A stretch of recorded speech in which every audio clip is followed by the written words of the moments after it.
I found the lie in the most ordinary place, my own bathroom. Not in a lipstick stain on a collar. Not in a perfume cloud clinging to his jacket. Not in a suspicious text that flashed across his screen at the wrong time. It was a single long hair, curled like a question mark, caught in the bristles of Evan's toothbrush. I stood there, toothbrush in hand, staring at it as if it could explain itself. Evan and I had lived together for almost 2 years. I knew my own hair, straight, dark, always tied back because I hated it in my face. This hair was light, honey blonde, and it had no business being in our sink. I plucked it out carefully, like it was evidence in a crime scene, and my chest tightened with that horrible sense of knowing before you know. The mind's desperate bargaining kicked in immediately.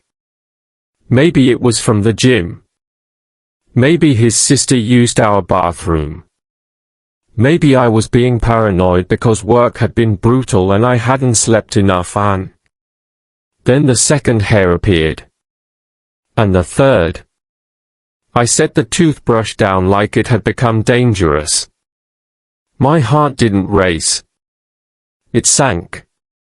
Some part of me felt strangely calm, like my body was bracing for impact the way it did during turbulence. No screaming, no drama, just an acceptance that the fall had already begun.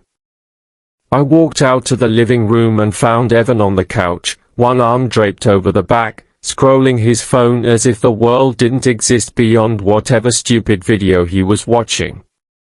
He looked up with a half smile. "Hey, babe. You okay? You look pale." The word babe hit wrong. Like hearing a beloved song played out of tune. I held up the blonde hair between my fingers.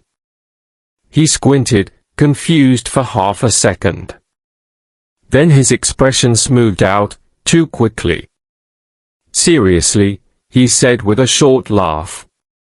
"You mad over a hair?" I didn't answer. I waited. Evan had always been good at charming his way out of uncomfortable corners. He could talk his way into a discount, out of a speeding ticket, into friendships with people who didn't even like him at first. That used to feel like confidence. Now it looked like practice. "It's probably from the laundry," he said. "Or the couch. Or, Lila, come on. Don't do this." "Don't do what?" My voice came out quieter than I expected. "Ask a question I already know the answer to." His jaw tightened, irritation flashing through the mask. "You're being dramatic." I stared at him, and something in me shifted. The tiny, stubborn hope I'd been clinging to, the belief that he'd be shocked, offended, hurt that I'd even suspect him, crumbled. Because he wasn't shocked. He was annoyed. "Who is she?" I asked. Evan exhaled loudly, like I was exhausting him. He ran a hand through his hair. "It's not like that." I didn't move. I didn't blink. That was always the sentence, wasn't it? The universal anthem of men who wanted to keep their comforts intact while they burned someone else's life to the ground. "Her name," I said. He stared at me for a long moment, and then he said it, clipped and defensive, like he resented having to give me even that. "Marissa." The name landed in my stomach like a stone. Not a stranger. Not a random mistake. Marissa was my coworker. Not a friend, exactly, but someone I'd brought coffee for when she had a migraine. Someone I'd covered for when she needed to leave early. Someone who'd stood in my kitchen and complimented the framed photo of Evan and me at the beach. My hands went cold. "How long?" I asked. Evan's eyes flicked away. "It just happened." That was not an answer. How long? He rubbed his face. A few months. A few months. A few months of kissing me goodbye. A few months of cooking dinner with me. A few months of talking about moving to a bigger place, maybe getting a dog, maybe, one day, marriage in that hazy, someday, tone that let him sound committed without actually committing. I felt my throat tighten, not with tears yet, but with pressure, like my body was trying to hold my heart in place. Why? I whispered. Evan looked at me, and for a flicker of a second, I saw something like guilt. Then it disappeared. You've been distracted, he said. You're always tired. Always working. It's like you don't even see me anymore. The audacity of it nearly stole my breath. I gave him my 20s. I gave him my weekends, my holidays, my patience. I gave him the version of me that believed love could be built like a house, brick by brick, routine by routine, day by day. And he blamed me for leaving the window open when he climbed out of it. I nodded slowly, because if I opened my mouth, I might scream, and I didn't want him to have that, didn't want him to remember me as a woman who broke apart for him. Okay, I said. He blinked. Okay? I'm leaving. Evan stood up, sudden alarm replacing annoyance. Lila, wait, don't be like that. We can talk about this. We are talking, I said. My voice finally sharpened. And I heard you. He took a step closer. It didn't mean anything. I laughed once, harsh and disbelieving. Then why did you risk everything? He opened his mouth, but nothing came out that didn't sound like a lie. I walked past him to the bedroom and grabbed my suitcase from the closet. My hands moved on autopilot, clothes, toiletries, my laptop, the little velvet box of earrings my grandmother left me. I could hear Evan behind me, talking. Apologies. Excuses. Fragments of promises. It all sounded distant, like he was speaking from the end of a long tunnel. When I zipped the suitcase, I realized my hands were shaking. Evan reached for my arm. Lila, don't do this. You're overreacting. I yanked my arm away so hard it stung. Don't touch me. His face darkened for a second, an ugly flash of entitlement. Like I was a possession refusing to be held. Then he tried softness again. Where are you gonna go? It's late. I paused at the doorway, suitcase handle in hand, and looked at him one last time. I don't know, I said honestly. But I'd rather be lost than be here with you. His mouth tightened. Fine. Go. So I went. The rain started as soon as I stepped outside, like the sky had been holding it in until the moment I was finally alone. I didn't even remember walking to my car. I only remembered the sensation of the steering wheel under my hands, slick with rainwater from my palms, and the wipers pushing water aside in frantic arcs. I drove without a plan, the city streets blurring into wet reflections. Headlights smeared across the pavement like pale ghosts. My phone buzzed once. Evan. I didn't answer. It buzzed again. Then again. I turned it off. At a red light, my gaze drifted to my rearview mirror, and I froze. For a second, I thought I was imagining it. A car behind me, headlights too bright, sitting at exactly the right distance to be ordinary. But she lived outside the city, near the marshland and the old coastline, quiet, isolated, the kind of place that felt like the world had forgotten it on purpose. I'd stayed there as a child for summers, when my parents fought and thought sending me away would keep me from hearing. A childhood refuge. A place with soft quilts and chamomile tea and wind chimes on the porch. A place that didn't belong to Evan. The GPS chirped and recalculated. 48 minutes. I exhaled shakily and drove. The car behind me stayed with me for another 10 minutes. Then, at a fork in the road where the street lights thinned and the trees thickened, it disappeared. Relief made my muscles sag. But the prickling sensation didn't go away. The cottage appeared through the rain like something from an old story, small, white, with dark shutters and a porch light that flickered when the wind hit it. I parked crookedly, grabbed my suitcase, and ran up the steps. The key was still under the third flower pot, Aunt Nadia's version of security, because she believed bad people didn't come this far out unless they had a reason. I shoved the key into the lock and pushed inside. The cottage smelled like dried lavender and old wood. For a moment, standing there dripping onto the entryway rug, I felt 12 years old again, small and tired, wanting someone older to tell me it would be fine. But the cottage was empty. Aunt Nadia must have been out, maybe visiting her sister, maybe at the late-night market she loved. Her schedule had always been unpredictable. I set my suitcase down and flicked on lights, moving through the rooms to reassure myself that everything was normal. The living room, quilted sofa, fireplace, shelves of worn books. Kitchen, kettle, mugs hanging from hooks, a bowl of lemons. Bedroom, made bed, curtains drawn. All normal.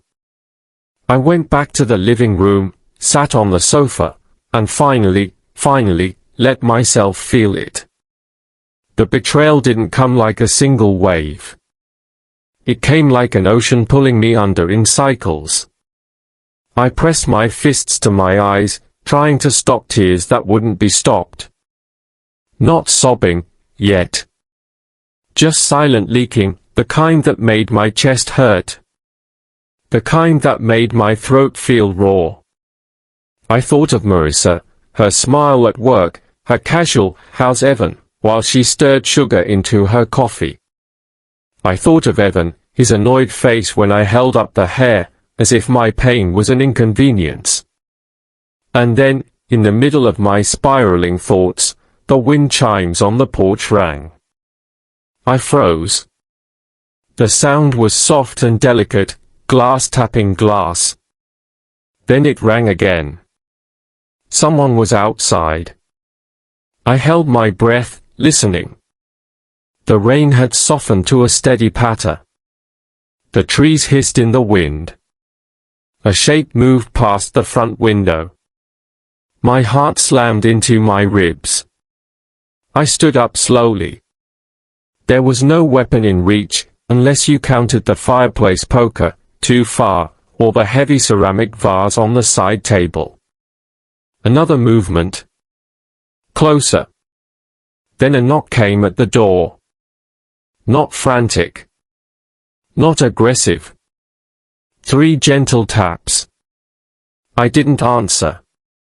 The knock came again, patient, measured. "Lila," a voice said, low enough that I felt it more than heard it. My blood turned to ice. No one here should know my name. I backed away from the door, fingers closing around the ceramic vase. My arms trembled under its weight. "Who are you?" I called, trying to sound braver than I felt. A pause. Then, softly, "You don't remember me." "I don't know you," I said. Rain slid down the window glass like tears.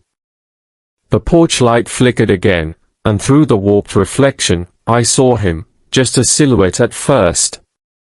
Tall. Still.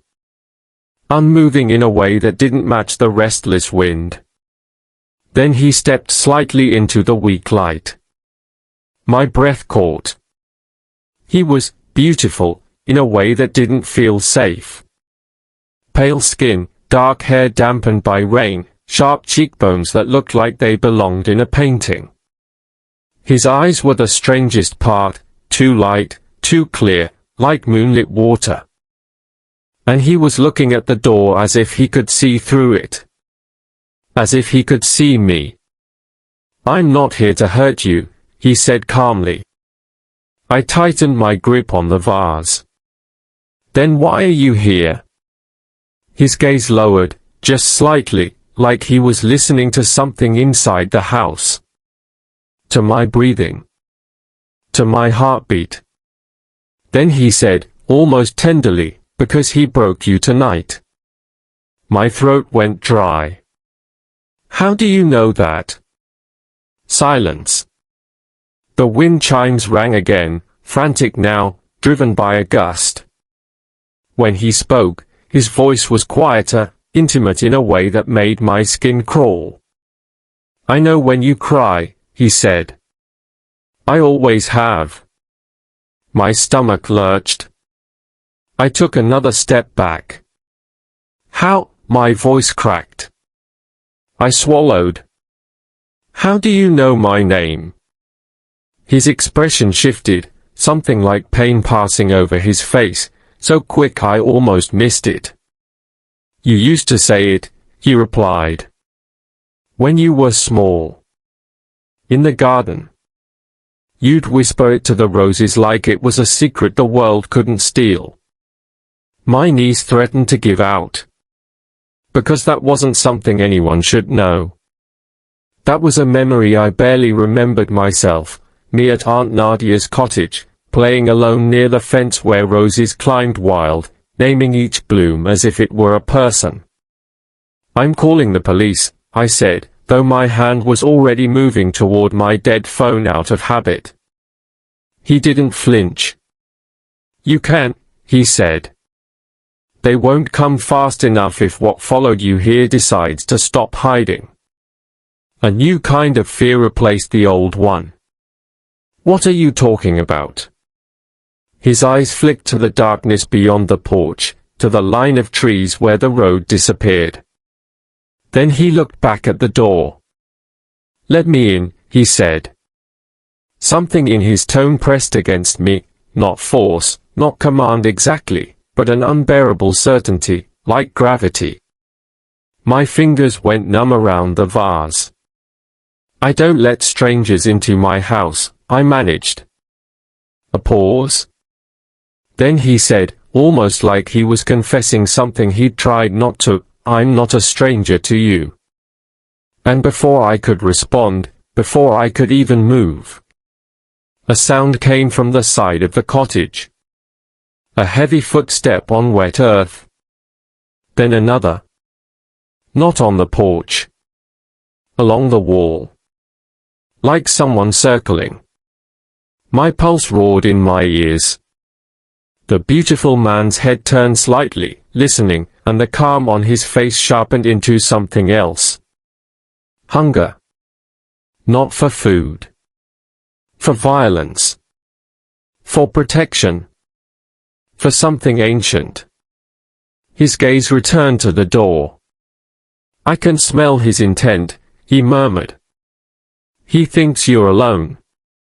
I pressed my back against the wall, breath shallow. "Who?" The man's lips parted just enough that I saw it, just a glimpse as lightning flickered faintly in the far clouds. A hint of something not human. A pointed tooth. A fang. He didn't smile. He didn't look proud of it. He looked like a man who'd been holding himself back for a very long time. And then he said the words that turned my fear into a different kind of terror, because some part of me believed him. "I've waited years for you to need me," he whispered. "And I won't let anyone take you from me now." The doorknob rattled. From the outside. Something, was trying to open it. And the vampire on my porch leaned closer to the door, voice a dark promise. Invite me in, Lila. Or you'll learn tonight what waits in the dark when I'm not the monster at your door. The doorknob rattled again, harder this time, metal clicking against the lock with impatient violence. I stood frozen in the living room, clutching the ceramic vase like it could stop anything that truly wanted to get inside. The vampire, because there was no other word that made sense anymore, tilted his head toward the door as if he could hear every tiny tremor of my fear. Lila, he said softly, breathe. The instruction should have been ridiculous. It wasn't. I realized my lungs were locked, my body trying to make itself smaller. Outside, the porch light flickered, and the rain blurred his face in the window pane. He didn't look wet or cold the way a normal man would. He looked patient. As if time meant nothing and waiting was just another kind of standing still. The doorknob jolted again. Then a voice came through the wood. Lila. A man's voice, strained, sharp. Open the door. My stomach dropped. Evan. Of course it was Evan. He'd been behind me on the road. The headlights. The turns. The distance that never changed. I told myself I was paranoid because the alternative was too ugly, that he'd followed me, watched me, waited for me to stop. Lila, I know you're in there, he shouted, and the sound of him in that quiet place made my skin crawl. Don't be childish. We need to talk. I didn't answer. My throat felt sealed shut. The vampire's gaze narrowed, something cold and murderous sharpening under the calm. That is him, he murmured, like naming a disease. The one who broke his vows to you and thinks his regret gives him the right to hunt you. Evan rattled the knob again, then slammed his palm against the door. Open up. A shaking exhale left me. How did he? He followed, the vampire said, as if it was obvious. Predators do that when they feel their meal slipping away. My hands tightened painfully around the vase. He's not. The vampire's eyes slid to the side window, listening. He's circling. Looking for another way in. And then I heard it, the wet crunch of footsteps in mud, close to the wall. A pause. A scrape, like fingers brushing the siding. The soft clink of something against glass. Evan testing windows. My pulse slammed so hard it made me dizzy. You said invite you in, I whispered. Why? What does that mean? His expression didn't change, but something in him went stiller. Like he was holding back not just strength, but rules. I cannot cross a threshold unwelcomed, he said. Not here. Not anywhere that has been claimed as a home. Claimed? This cottage has been protected for a long time, he answered, eyes flicking briefly to the faint markings carved into the doorframe, marks I'd never paid attention to as a kid. Little grooves that looked like decorative scratches, but suddenly didn't feel decorative at all. Another slam at the front door. Lila. Evan's voice cracked, anger bleeding through. Don't do this to me. You seriously gonna run off like a psycho? The word hit a nerve, a familiar kind of insult, one meant to make me doubt my own reality. My grip on the vase trembled. The vampire's voice lowered. He will not stop because you are silent. Silence is not a boundary to men like that. It's permission. My eyes burned. I don't want you in, I whispered. I don't even know who you are." "You do," he said, gentle and unbearable. "Your bones remember even if your mind refuses." Another sound, sharp this time. Glass. Evan had found something. My head snapped toward the side of the cottage. A window in the kitchen, maybe. The cottage was old. Some of the locks were stubborn. Some were tired. "I can't," my breath hitched. "I can't handle this." "You don't have to," the vampire said. "Let me." I stared at the door. At the deadbolt. At the solid wood that suddenly felt thin. Then I looked at the vase in my hands and understood, with humiliating clarity, that if Evan came in, I wouldn't be able to stop him. Not if he was angry. Not if he decided my leaving was an attack on his ownership. The thought made something inside me snap, not into courage, but into survival. I stepped closer to the door, heart stuttering. "What's your name?" I demanded. A pause. Then, as if he'd been waiting years to say it aloud in front of this threshold, he answered, "Adrian." The name rang strange in my head. Old. Elegant. Like it belonged to a man who never had to rush. Adrian what? His eyes held mine through the window's distorted reflection. Adrian Vale. Outside, Evan cursed, and another crash came from the side of the house. My decision made itself. I unlocked the deadbolt. My hand hesitated on the knob. Adrian's voice dropped to a murmur. "Say it clearly." I swallowed, tasting fear. My voice shook. "I invite you in." The air changed. It wasn't dramatic like in movies. No thunderclap. No gust of supernatural wind. It was subtler and worse, the sense that something had been permitted. Adrian stepped forward, crossing the threshold like he belonged there. The moment he entered, warmth, or the memory of warmth, seemed to retreat from the room. The hairs on my arms rose. The lights flickered. He didn't look triumphant. He looked relieved. And hungry. Not at me, at least, not in that second. At the threat outside. Adrian turned his head slightly, listening again, then moved with a speed that didn't belong to anything human. One moment he was by the door. The next, he was gone. I staggered back, my mind lagging behind my eyes.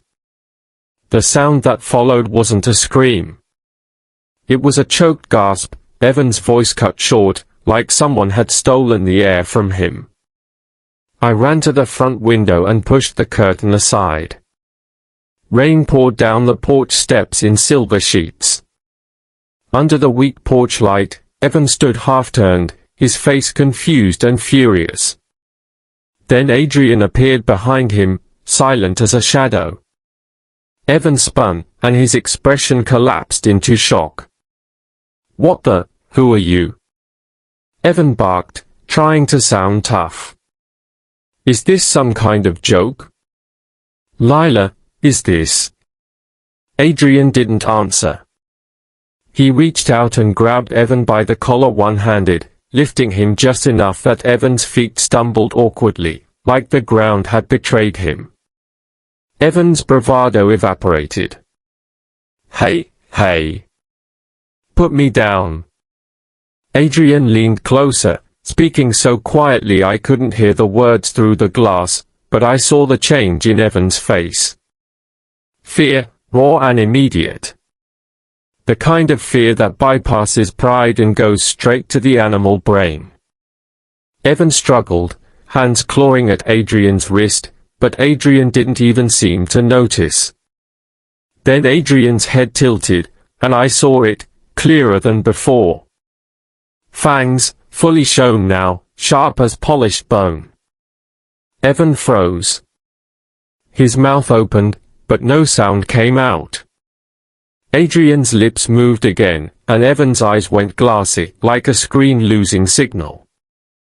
My heart pounded so hard I felt sick. Was Adrian going to kill him?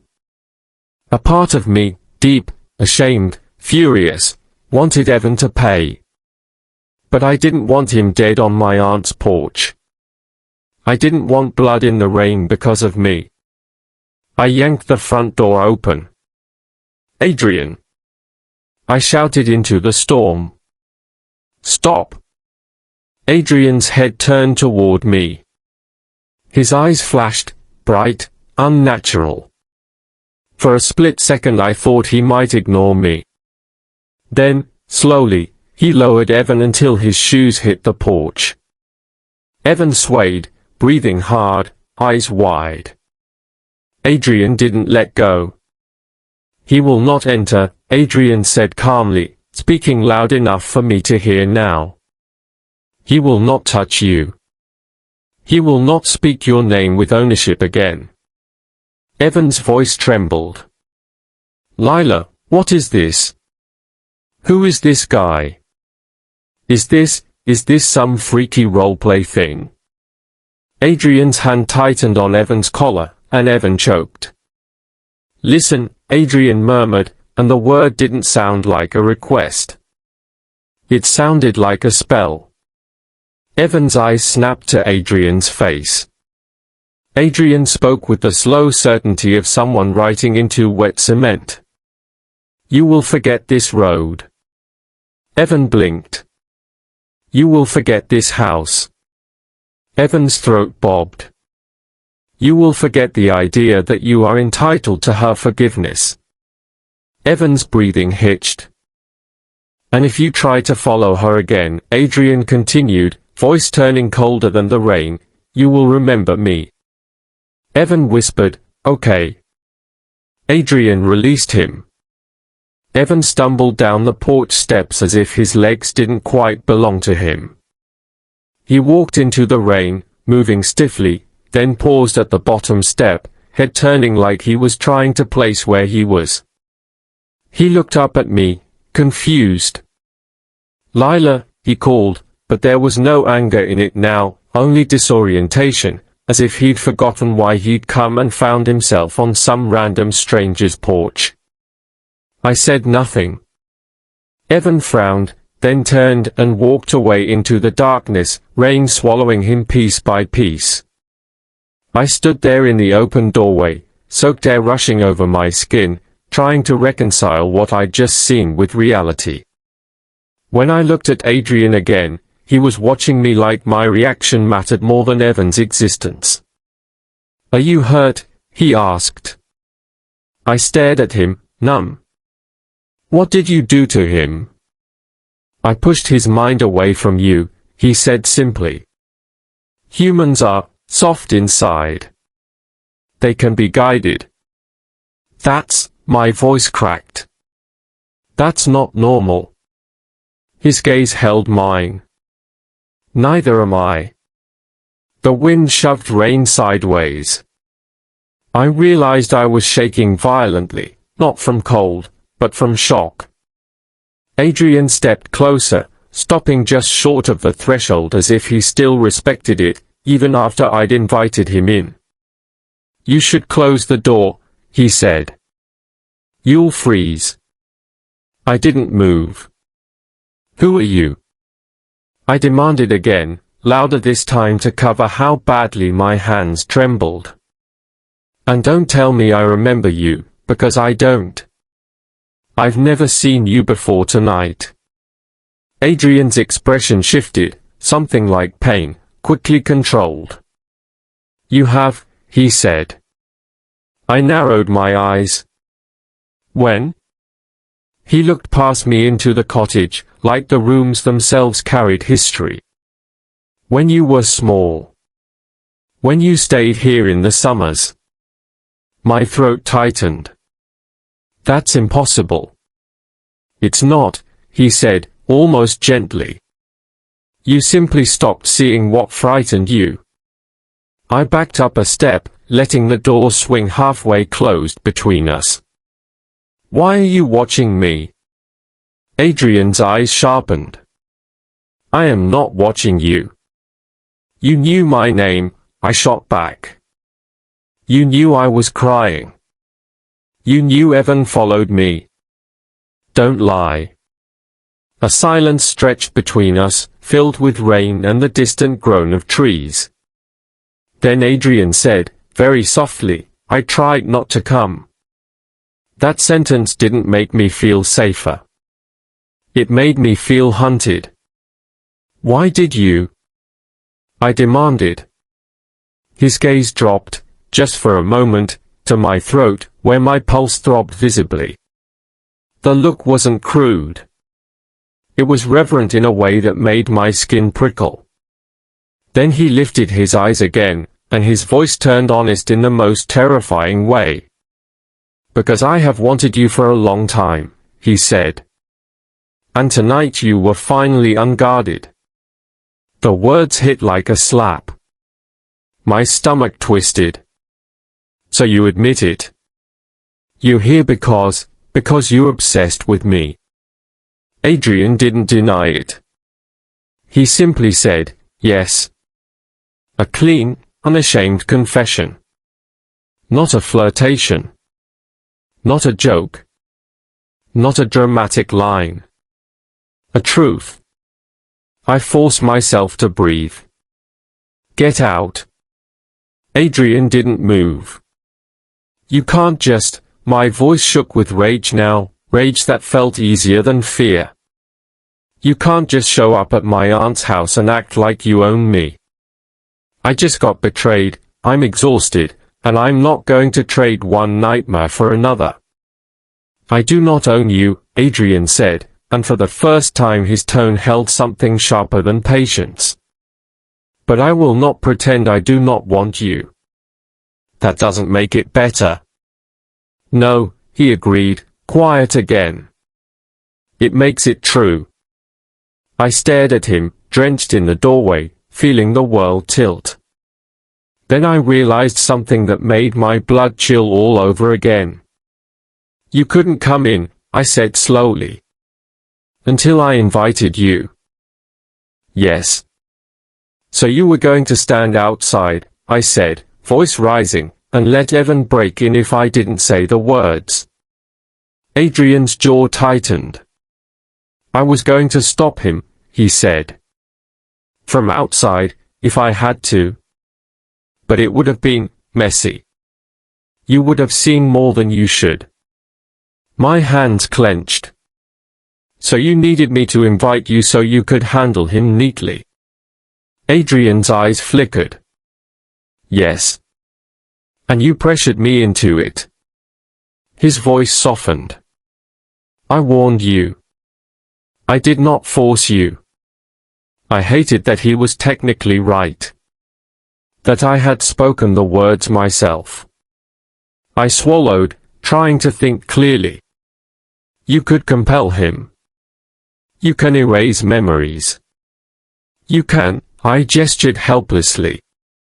You're dangerous. Adrian's gaze didn't waver. Yes. And you're telling me you've wanted me a long time, I continued, voice thin. That's not romantic. That's terrifying. His expression tightened, something old and bitter passing across his face. Humans only call it romantic, he said quietly, when the monster is pretty. That landed uncomfortably because it was true, and because it made me feel seen in a way I didn't want. I wrapped my arms around myself, suddenly aware of how cold the doorway air was. What are you? Adrian's eyes glinted. A vampire. Saying it out loud didn't make it more believable. It made it worse. I whispered, that's not real. Adrian's mouth curved, not a smile. Something sad. And yet you invited me inside. My breath came quick and shallow. Why me? Adrian took a step back, as if giving me space was a discipline he had to practice. Because you were marked, he said. My stomach dropped. Marked? By who? He looked at my left wrist. I frowned and pulled my sleeve back. There, just above the bone, was a pale shape I'd had as long as I could remember, a faint birthmark, like a crescent moon with a thin line beneath it. I'd never thought about it. It was just there. Adrian's eyes fixed on it with unnerving intensity. That is not a birthmark, he said. My mouth went dry. Then what is it? Adrian's voice turned low. A claim. The word made my skin crawl. A claim by who? I snapped. His gaze lifted to mine. By the woman who raised you here. My heart lurched. My aunt. Adrian nodded once. Rain drummed against the porch roof. The wind chimes rang softly again as if the cottage itself was listening. No, I whispered. No, my aunt isn't, she's Nadia. She gardens and makes tea and collects seashells. She's normal. Adrian's eyes softened, and that frightened me too. Nadia is many things, he said. Normal is not one of them. I shook my head hard, trying to shake off the sudden dizziness. Why would she mark me? Adrian's throat moved as if he swallowed something unpleasant. Because when you were a child, he said carefully, you were going to die. The words hit me so hard I nearly lost balance. What? You were sick, he continued. Your parents did not understand it. Doctors could not treat it. Nadia understood what was feeding on you. I stared at him, my mind flashing images, fragmented memories of childhood summers, fevers that made the world swim, nights where shadows seemed too heavy in corners, Nadia placing cool cloths on my forehead and whispering in a language I never learned. I had always thought it was just normal childhood illness. But something in my chest tightened as if those memories had teeth. What was feeding on me? I whispered. Adrian's eyes went darker. Not one of my kind. The porch light flickered hard, then steadied. I stared at him. So what? She made a deal with you. Adrian didn't answer immediately.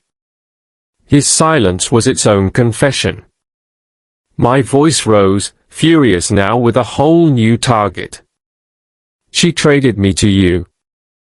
No, Adrian said sharply. She did not trade you. She protected you. By giving you a claim on me. She bound me, he corrected, and something old and vicious flashed in his eyes. Not you. Me. That stopped me. You're saying, I said slowly, my aunt bound you. Adrian's voice was tight. Yes. I searched his face, trying to find the lie, but he looked like someone speaking about a scar that still burned. She forced you to watch me? I asked. Adrian's gaze held mine. She forced me to keep you alive. A chill ran through me. And you did. For years. Because you had to. His expression didn't change, but his voice shifted into something more dangerous. At first, he admitted. Yes. A beat. And then? Adrian stepped closer again, and even though he was still on the porch, it felt like the space between us had been swallowed. Then I did it because you became mine in all the ways that matter, he said. Not by law. Not by words. By ritual. By blood. By time. My heart hammered. Stop saying that, I whispered. Stop saying I'm yours. Adrian's eyes narrowed slightly, as if he was fighting his own temper. You want truth, he said. Not comfort. So I will not soften it. He lifted his hand, not touching me but hovering near my wrist, near that crescent mark. When Nadia marked you, he said, she tied your life to my protection. My throat tightened. Protection isn't ownership. In human terms, perhaps not, Adrian said. In mine, it becomes something else over time. I stared at his hand, at the careful distance he kept. It was almost respectful. Almost. What do you want from me? I asked, voice shaking. Adrian's gaze didn't drop from my face. I want you to look at me, he said, and not feel fear. I didn't respond. I want you to choose me, he continued, and the rawness in his voice startled me. Not because you are cornered. Not because you are hurt. Because you see me, and you still want to come closer. My lips parted, but no words came. I want, he said, voice lowering, to stop being the thing that stands outside your life. A bitter laugh escaped me before I could stop it. That's rich. You literally stood outside my house 5 minutes ago. Adrian's eyes flickered. The corner of his mouth twitched like he might have smiled if he still remembered how. Then his gaze slid past me into the cottage again, and his body went still. I followed his stare. In the living room, on the mantel above the fireplace, sat a framed photograph.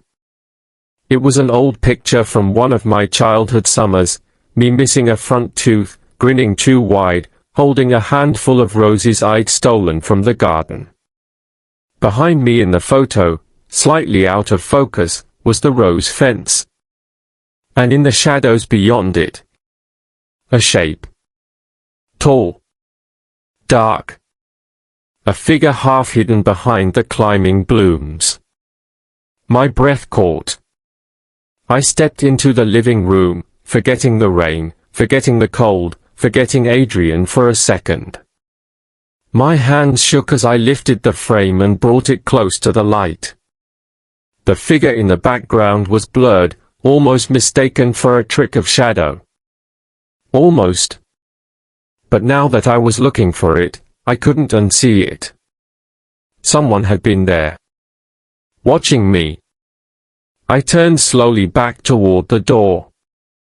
Adrian stood on the porch, rain sliding down the angle of his jaw, eyes fixed on the photograph like it was a confession carved into wood. That was you, I whispered. Adrian didn't deny it. You were there, I said, voice rising. All those summers. All those nights I thought I was alone. I was there, he said quietly. Always. My stomach twisted, rage and fear tangling together until I couldn't tell them apart. You're sick, I said. Adrian's gaze sharpened. Yes. The word was spoken like acceptance, not shame. I shook my head, tears burning again, but different now, angry tears. I just escaped one liar, I choked out. I'm not going to be trapped by another man who thinks wanting me is the same as loving me. Adrian's expression softened for a moment. Do you think I do not know the difference? He stepped forward and crossed the threshold again, fully inside now, with a smooth, controlled motion, like he was forcing himself to move slowly for my sake. My body tensed. Adrian stopped a few feet away, hands visible at his sides, not reaching for me. I could have taken you, he said quietly. There were nights when you walked home alone. When you cried in your car. When you sat in your apartment with the lights off and the world felt cruel. I could have stepped out of the dark and made you mine in a way you would never escape. My blood ran cold. He held my gaze, voice steady. I did not, he said. Because the only thing I have ever wanted more than your blood is your yes. The room felt too small, too charged. My throat tightened. Then why tell me any of this? Why admit you've been watching me? Why not just pretend to be normal? Adrian's eyes narrowed slightly. Because lying is what broke you tonight. That silenced me. He took a slow breath he didn't need, as if he'd learned the habit from humans. I will not build anything with you on deception, he said. Even if the truth makes you hate me. I stared at him, my mind spinning. Outside, the storm softened, rain easing into a steady whisper. The cottage creaked like it was settling back into place. For a moment, neither of us moved. Then headlights swept across the front window, brief, bright. A car pulling into the driveway. My heart jumped. The sound of a door slamming outside. Footsteps on the porch, firm, familiar, not Evan's frantic circling. A key in the lock. The door opened. Aunt Nadia stepped inside, shaking rain from her coat, a canvas bag of something clinking at her side, bottles, maybe, or jars. She froze the moment she saw me. Lila? Her eyes widened with immediate concern. What are you doing here so late? You all right? Then her gaze shifted. To Adrian. Every softness in her expression vanished, replaced by something sharp and ancient, like a blade drawn from a sheath. Adrian didn't move. He simply inclined his head slightly, the way a dangerous man might acknowledge an equal. Nadia, he said. My aunt's hand tightened around the strap of her bag. You, she replied, voice cold. I told you not to cross this threshold. Adrian's eyes flicked to me, just once. Then back to her. She invited me, he said calmly. Aunt Nadia's gaze snapped to me, and for the first time in my life I saw fear in her eyes, real fear. Not for herself. For me. Lila, she said, voice suddenly urgent, what did you do? I swallowed hard, the weight of my own words crashing down on me now. I didn't have a choice, I whispered. Evan followed me. He was trying to break in. Aunt Nadia's face tightened, grief and anger flashing across it. Then she looked at Adrian again, like she was looking at a storm she'd spent years holding back. Of course, she said quietly. It begins. I stared between them, heart hammering. What begins? I asked. Neither of them answered fast enough. And in that silence, I understood something terrible. Adrian hadn't just been waiting for me to need him tonight. He'd been waiting for something else, too. Something my aunt had known about all along. Aunt Nadia shut the door behind her with a firmness that sounded like a decision. For one suspended second, the three of us stood in the living room, me damp and shaking, Nadia dripping rain onto the entry rug, and Adrian unnaturally still near the center of the cottage as if he'd been carved there. Nadia's gaze stayed locked on him. You were told, she said, voice low and lethal, never to cross into my home. Adrian didn't flinch. I did not cross. I was invited. Nadia's eyes cut to me so sharply I felt it like a slap. Lila, she said, controlled but urgent, did you invite him in? My mouth opened. No words came out at first, just breath. Evan followed me, I managed. He was trying to break in. Adrian was outside and he said he couldn't help unless I invited him. Nadia's jaw tightened. Her hand clenched around the strap of her market bag until her knuckles whitened. Then she looked at Adrian again with something that wasn't just anger. It was recognition. History. Old, bitter familiarity. You used her fear, Nadia said. Adrian's eyes narrowed. I used nothing. I warned her. She chose. She chose while cornered, Nadia snapped. That is not choice. That is a trap. My stomach dropped at the way she said trap, as if this moment had been predicted, anticipated, guarded against for years. I stepped forward, forcing my voice to steady. Nadia, what is happening? What do you mean, it begins? Nadia's gaze softened for half a heartbeat when it landed on me. Then it hardened again, as if softness was a luxury we didn't have time for. It begins, she repeated, when you stop being hidden. Hidden from what? Adrian answered before Nadia could. From others like me, he said. And from things far worse. Nadia's eyes flashed. You do not speak to her like you're her savior. Adrian's mouth tightened. I am not her savior. The pause that followed was heavy. Then he added, quieter,